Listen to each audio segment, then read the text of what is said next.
नमस्कार मैत्रिणींनो. तर आज ना मी तुम्हाला आजपासून एक पूर्ण ब्लाऊज शिवेपर्यंत पूर्ण पहिल्यापासूनच कसे माप घ्यायचे, कसा टेप पकडायचा किंवा ब्लाऊजवरती माप कसं घ्यायचे, ब्लाऊजचे माप कसे काढायचे ही संपूर्ण माहिती सांगणार आहे. तर व्हिडिओ लास्टपर्यंत नक्की बघा.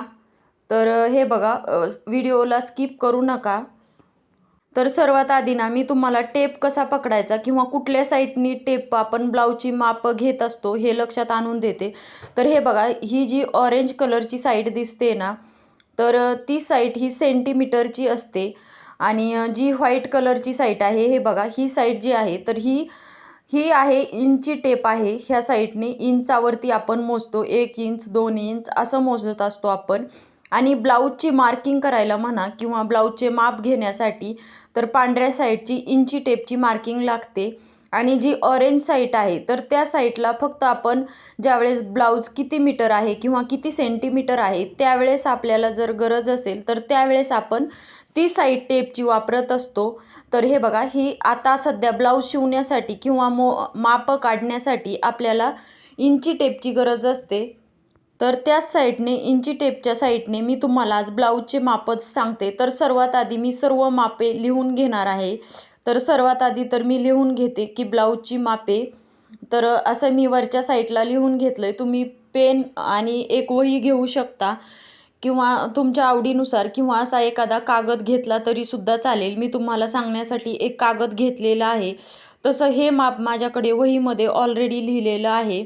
तर सर्वात आधी मी उंची लिहिली, यानंतर छाती लिहायची, त्यानंतर कंबर लिहायची, यानंतर पुढचा गळ्याचं माप काढायचं, त्यानंतर मागचा गळा लिहायचा. तर हे बघू शकता, यानंतर मी मागचा गळा लिहिलेला आहे. यानंतर मी शोल्डर पट्टी काढलेली आहे. शोल्डर पट्टी ही आपल्याला कटिंगमध्ये लागत नाही, शिलाई करताना पण लागते जास्त. तर हे बघा, शोल्डर आणि मोंडा ही आपण छातीच्या मापानुसार घेत असतो, त्यामुळे. यानंतर बाही लांबी काढली मी. यानंतर बाहीचा दंड घेर काढायचा आणि सर्वात लास्टला मोंड्याचं माप घ्यायचं. तर मोंडा कुठला घ्यायचा, मार्किंगचा नाही तर फिटिंगच्या मोंड्याचं माप घ्यायचं.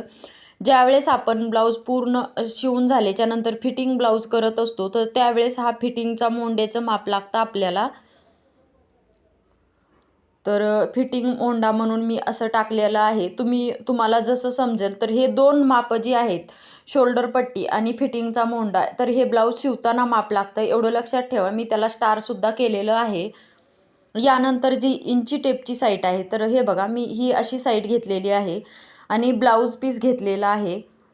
ब्लाऊज हा रेडी झालेला ब्लाऊज आहे. तुम्ही स्वतःचा सुद्धा ब्लाऊज घेऊ शकता. नवीन शिकत आहात तर पहिल्यांदा स्वतःचेच ब्लाऊज कधी पण शिवायचे आणि ट्राय करायचे. स्वतःचा ब्लाऊज परफेक्ट जमला की समजा सगळं जमलं. तर हे बघा, शोल्डरच्या तिथे मी हा इंची टेप ठेवलेला आहे आणि खालच्या साईडला उंची मोजताना पाठीमागच्या साईडने अशा पद्धतीने थोडंसं ओढून धरलेलं आहे.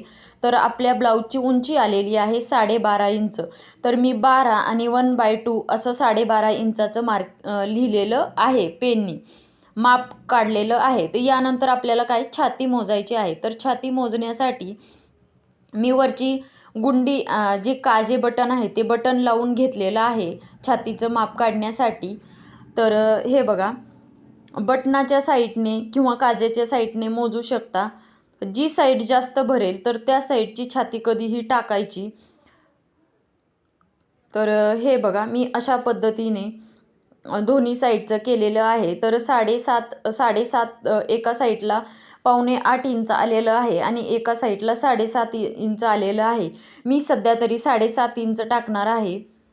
आणि 7.25 इंच टाकलं तरीसुद्धा मी ज्यावेळेस आपण मार्किंग करू, म्हणजे ज्यावेळेस ब्लाऊज शिवायला घेऊ, पेपर कटिंग करू, त्यावेळेस आपण 8 इंचाचं मार्किंग करून घेऊयात. तर यानंतर मी हे बघा 7.5चं मार्किंग केलं. यानंतर अशा पद्धतीने मी कमरेच्या साईडला टेप धरला.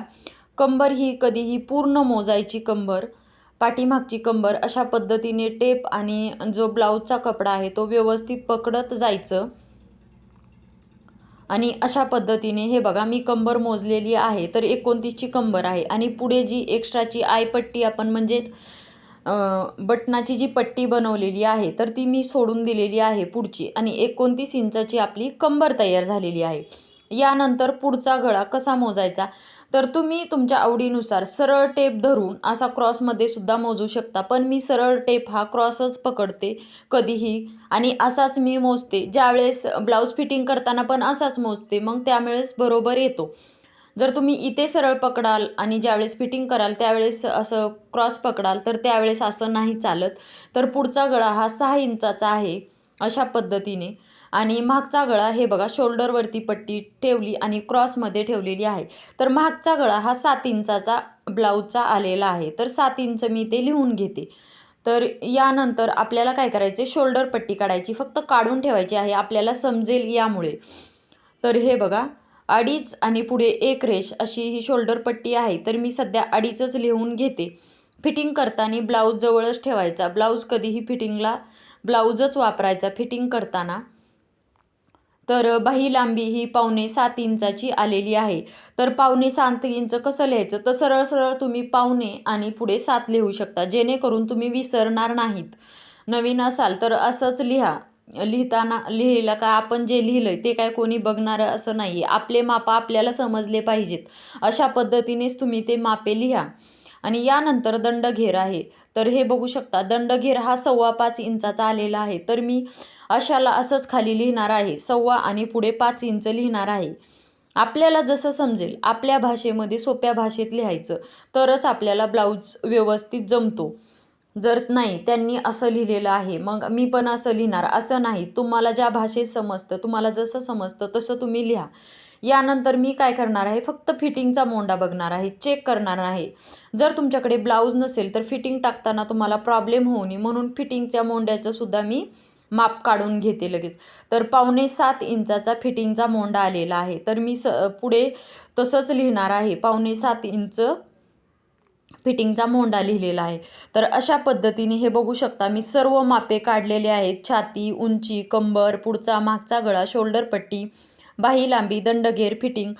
तर हे सर्व मापे तुम्हाला कशी वाटली हे नक्की मला कमेंट करून सांगा. आणि याची पेपर कटिंगसुद्धा दाखवू का हे सुद्धा मला कमेंट करून सांगा. आणि तुम्हाला हा व्हिडिओ आवडला असेल तर चॅनलला लाईक, शेअर आणि सबस्क्राईब नक्की करा. चलो बाय.